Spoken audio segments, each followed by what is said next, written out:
Friends welcome to my channel. ఈరోజు చిన్ని serial గురించి తెలుసుకుందాం. చందు లోహిత ఎక్కడుందో తెలిసేలా చేయండి తల్లి. బిల్ పే చేసేయే. అయ్యో షట్, బిల్ కార్డ్ మర్చిపోయి వచ్చాను. ప్లీజ్ నువ్వు కట్టవా? నా అకౌంట్లో బ్యాలెన్స్ లేవే. ఆన్లైన్లో పేమెంట్ చేస్తావా అని. నాకు చేతిలోనే కరెన్సీ ఉండవు. ఇక నాకు ఒక బ్యాంక్ అకౌంట్, దాంట్లో క్యాష్. ఇక్కడ రావడానికి మా అన్నకి తెలియకుండా జేబులో నుంచి 200 నొక్కేసి ఇక్కడ వచ్చాను. అలానే క్యాష్ పేమెంటా కార్డ్ పేమెంటా మేడం? అర్థమైంది మేడం. మీలాంటి వాడు కాఫీ షాప్కి రావడం, బిల్లు కట్టకుండా ఎగ్గేయడం ఇవన్నీ మామూలు. మేము అలాంటి టైప్ కాదు. మా ఓనర్ గారు అలాంటి టైపే అండి. ఉద్యోగాలు పోతాయి మావి. ఎక్స్క్యూజ్ మీ, ఏమైంది? వీళ్ళు 2700 బిల్ చేశారు సార్, కానీ బిల్లు కట్టడానికి డబ్బులు లేవంటున్నారు. యాక్చువల్లీ సార్, మా ఫ్రెండ్ కార్డ్ మర్చిపోయింది. No problem, I will pay. Balance టిప్గా నువ్వు ఉంచుకో.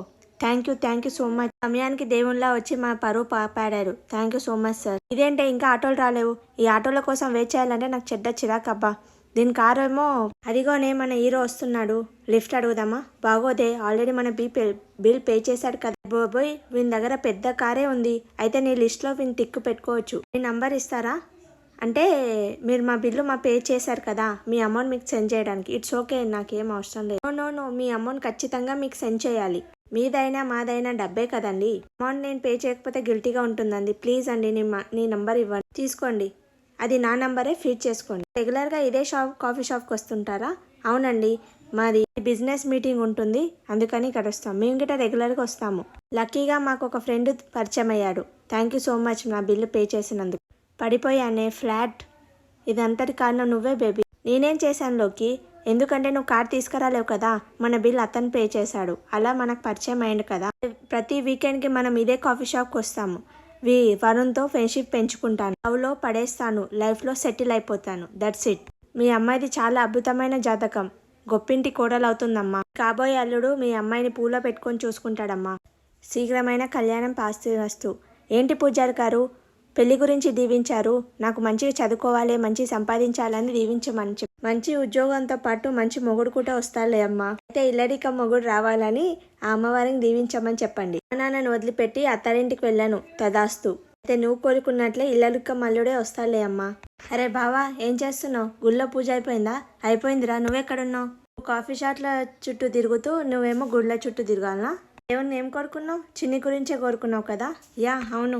ఆ దేవుడిని కోరిక తీరుస్తాడు బావా. Okay bye. పిల్లిగడ్డం నువ్వా? అవును నేనే. నువ్వేంటి ఇక్కడ ఏం చేస్తున్నావు? ఇక్కడ పిల్లలకు పోలియో డ్రాప్స్ వేస్తుండంట, అందుకని వచ్చాను. నువ్వు వేయించుకుంటావా ఏంటి? అంత వెటకారమా? గోదావరి నీళ్ళు అన్నమాట. ఇట్లు నీ ప్రేమతో మేము గిట్ట గోదావరి నీళ్లు తాగి పెరిగా. Go back. నీకు ఈ 3 feet ఫోబియా ఏంటబ్బా? మంచి పెళ్ళం రావాలని కోరుకున్నావా? లేదు, నీకు మంచి మొగ రావాలని కోరుకున్నా. మేము గుట్ట గోదావరి నీళ్లు తాగే పెరిగాం, అందుకని మాకు గుట్ట వచ్చు వెటకారాలు. ఓ కాలేజ్లో నీ గురించి తెగ మాట్లాడేసుకుంటున్నారేంటి? ఏం మాట్లాడాడంట? వీడు పెళ్ళైతే గిట్ట 3 feet మెయింటైన్ చేస్తాడేమో అని మాట్లాడుతున్నా. జోక్ చేశాను ఇంట్లో. నీ జోకులకు ఎవరు నవ్వడానికి ఇక్కడ ఎవ్వరు లేరు. భోజనం చేశారా ఏంటి? పోవే. అక్కెక్కడుందిరా? వాళ్ళ క్లాస్మేట్ ఎవరో కలిసినట్లుంది, మాట్లాడుతున్నట్లుంది. పోరా. ఇక వెళ్దాం. ఎవరక్క ఈ చెంట అబ్బాయి? చెట్టుగా నిటారుగా ఉన్నారేంటి? కొత్త బ్రీడ్ రా, అమెరికా నుంచి దిగింది గోదావరికి. ఎర్ర కొబ్బరి, నీరు తక్కువ, కొబ్బరి ఎక్కువ. Maggie, mud fellow. చీలు రాకేసిని, చీరేస్తా. దాహం. నీళ్ళు పోసాను, నీళ్ళు తాగండి. ఇగోండి పులియారా. ఏమయ్యా? ఆ బంగారు తల్లి నీళ్ళు పోసింది, తాగవేంటయ్యా? తాగు. నా దాహం తీర్చిన బంగారు తల్లి ఎవరో? తనే. గుప్పెడు నీళ్లు నా గొంతులో పోసి నా ప్రాణం నిలబెట్టావు తల్లి. 100 ఏళ్ళు చల్లగా ఉండు.